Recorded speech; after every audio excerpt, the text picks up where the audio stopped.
হজ মৌসুমকে কেন্দ্র করে বাংলাদেশ সহ ১৩টি দেশের উপর সাময়িক নিষেধাজ্ঞা জারি করেছে সৌদি সরকার। এই নিষেধাজ্ঞা ওমরা, ব্যবসা এবং পারিবারিক ভিসার উপর প্রযোজ্য হবে।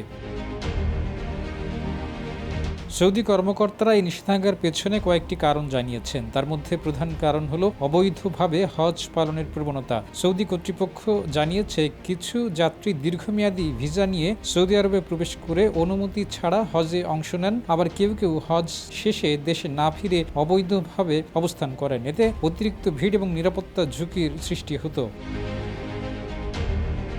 আরেকটি কারণ হিসেবে উল্লেখ করা হয়েছে অবৈধ শ্রমিক হিসেবে কাজ করাকে। সৌদি কর্তৃপক্ষ জানিয়েছে, অনেকেই ব্যবসা এবং পারিবারিক ভিসা নিয়ে গিয়ে নিয়ম ভেঙে স্থানীয় বাজারে কাজ করতেন, যা শ্রম বাজারে বিশৃঙ্খলা সৃষ্টি করেছে। RICL TMX, যুগের পর যুগ স্থাপনা থাকে মজবুত। সৌদি পররাষ্ট্র মন্ত্রণালয় এক বিবৃতিতে জানিয়েছে, এই সাময়িক নিষেধাজ্ঞা হজ পালনে ভ্রমণ নিয়ন্ত্রণ সুসংহত করতে এবং নিরাপত্তা নিশ্চিত করতেই গ্রহণ করা হয়েছে। কর্তৃপক্ষ ভিসা প্রত্যাশী ও ভ্রমণকারীদের নতুন নিয়ম মেনে চলার আহ্বান জানিয়েছে।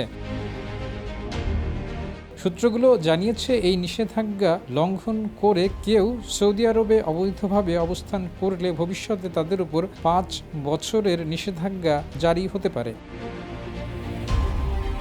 প্রতিবেদনে বলা হয়েছে, সৌদি কর্মকর্তারা নিশ্চিত করেছেন যে যাদের কাছে ওমরা ভিসা রয়েছে তারা ১৩ এপ্রিল পর্যন্ত দেশটিতে প্রবেশ করতে পারবেন। যেসব দেশের নাগরিকদের উপর এই সাময়িক নিষেধাজ্ঞা প্রযোজ্য হয়েছে সেগুলো হলো পাকিস্তান, ভারত, বাংলাদেশ, মিশর, Indonesia, Iraq, Nigeria, Jordan, Algeria, Sudan, Ethiopia, Tunisia এবং ইয়েমেন। সৌদি আরবের এই সাম্প্রতিক নীতি দেশটির অভিবাসন ব্যবস্থাপনায় কঠোরতার প্রতিফলন, যার লক্ষ্য হজ যাত্রী এবং অন্যান্য ভিসাধারীদের সুশৃঙ্খল ব্যবস্থাপনায় নিয়ে আসা। কর্মকর্তারা নিশ্চিত করেছেন যে জুনের মাঝামাঝির পরে স্বাভাবিক ভিসা প্রক্রিয়া পুনরায় শুরু হবে।